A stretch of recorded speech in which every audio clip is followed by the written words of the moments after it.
Racing just is started with Mibella More. Break quickly at the start.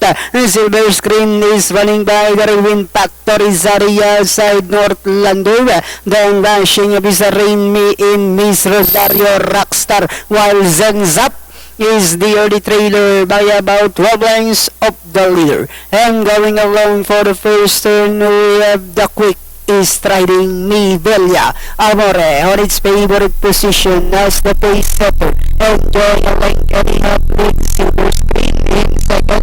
Rain Me in now to take third. Moving up is an Northlander to take fourth. And in fifth, Win Factor. Then comes Miss Rosario Rockstar, while Sense Up is still racing in last. Inside the race, Octavo, we have Mibella Amore enjoying a 3-4 palang leader. And Silver Screen is still in second, 3 lengths back. In third comes Rain Me in.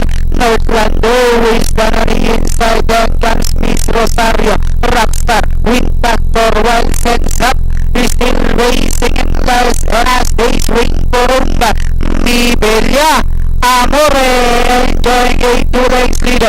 Rain Me in is running by the rail, and on the outside Silver Screen Northlander. Last 50 meters from gate to wire, it's Mibella Amore. Second is Rain Me in, Northlander, Silver Screen, close Rockstar, Miss Rosario, Zenzap, and Win Factor.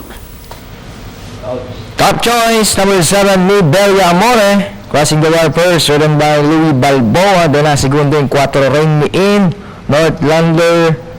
Then Silver Screen, close para sa inyong 10.